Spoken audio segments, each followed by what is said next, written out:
A few months ago, I published a video in which I was showing off about knitting a blanket, but if you look closely in the video, you can see this bowl of yarn right next to it and something that looks suspiciously like knitting needles hanging off the end. So, in the spirit of honesty and openness, I did not actually finish the blanket before showing off about it. I have a habit of doing this. I start big projects and halfway in I just abandon them. But that's about to change. This coming year, as my New Year's resolution, I'm going to finish my started projects. I mean big projects. I have 3 dozen small projects like buttons to attach, seams to finish, etc. But my big projects really need getting on with. I decided to start with this blanket because it's pretty straightforward, no thinking required. I simply need to sit down and knit one, purl one until a blanket is achieved. The started project I've got sitting around may just be pieces of fabric and yarn in a box somewhere, but they do niggle at my brain capacity. Every time I vacuum, I shift the boxes around and think, I really should work on that.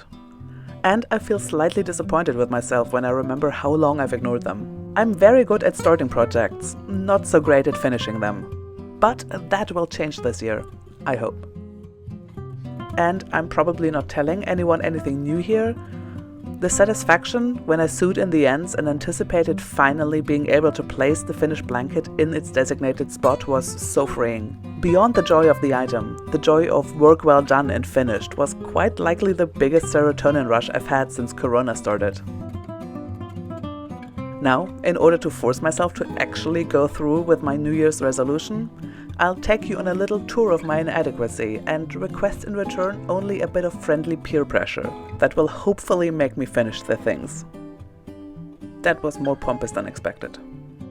First project, which hilariously is part of a course that won't actually finish until next year, as in 2022, so I can't finish it this year, but I desperately need to work on that, is a raised work casket.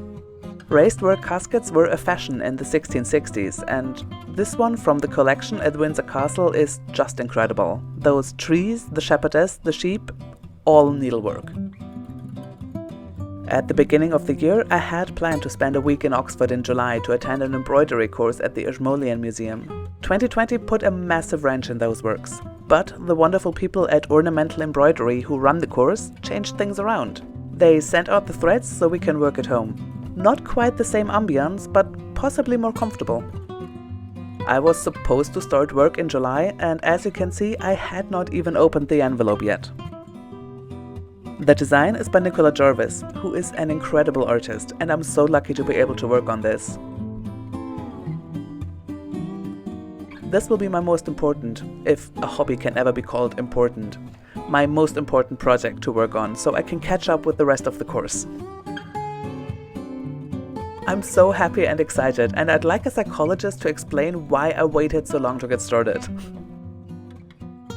You've just been watching me digging through the supplies I've been sent. The threads are twisted silk and feel so soft and luxurious. The design is also printed on silk, and is being attached to the backing fabric with herringbone stitch. When it is mounted in an embroidery frame, everything is taut and ready to work on. I'm so happy. The second project is my attempt to recreate a historical apron. I saw these pictures in a book called Embroidered with White by author Heather Toomer, a book all about 18th century Dresden lace and whitework accessories. A fantastic book and resource for anyone interested in historical fashion, since many of the pieces described include a pattern. The apron I want to recreate is one of those pieces. And looking at said pattern, I realized just how big this apron is. So big that I don't have fabric wide enough. But on the original garment, you can see a seam at about 2/3 width. So my apron having pieces will actually add authenticity. Speaking of authenticity, my recreation will of course not be very authentic at all, since fabrics and threads that were used back then aren't readily available anymore. But I have some white linen and I'll just go for it. The apron is very densely embroidered in alternating squares of vermicular. Vermicular is a fancy name for those squiggly lines. And squares of applique flowers.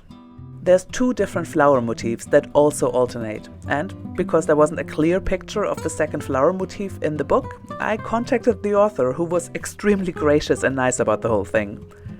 She even sent me an additional photo of the apron that showed the motif more clearly. I promised I wouldn't share the picture, and I shan't. I did a few test stitches of vermicular in different threads and decided I like the effect that this thin crochet yarn produces best. The fact that the yarn was one of the cheaper options may also have played into it. I've done quite a few squares of the vermicular already. Each square takes about 3 hours to fill, and there's 42 squares of vermicular, plus 21 of each of the 2 applique motifs, which will be worked in silk floss. It's going to be a lot of work for just the embroidery. Then I'll have to seam it, gather it at the top, and stitch on linen tape. Which I haven't even worked out where I'll get linen tape yet, I just realized, oh dear.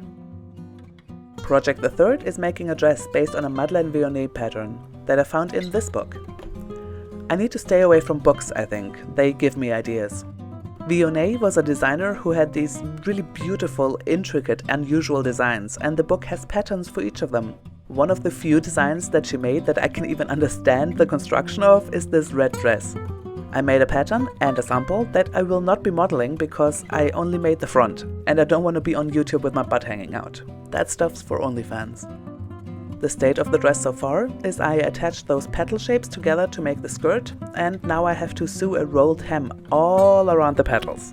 That's the point where I lost the will to go on, put the pieces in a box, and that's where they've stayed until now. I'm hoping I'll get the dress done by summer. I even have some fabric left so I can make a matching mask.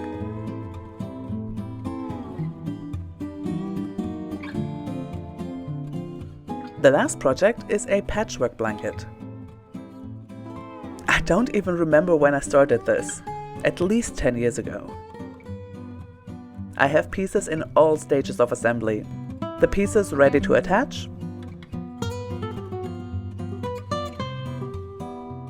the paper patterns,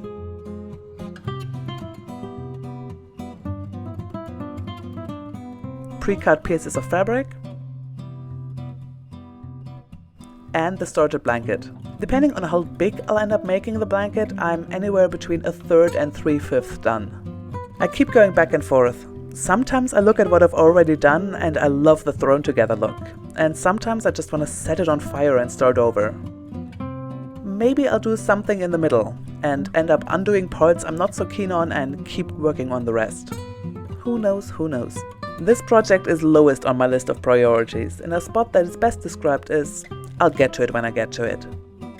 And that's all of them. I've already made a tentative schedule for updates, so I have a deadline to work towards. Now, I just gotta do it.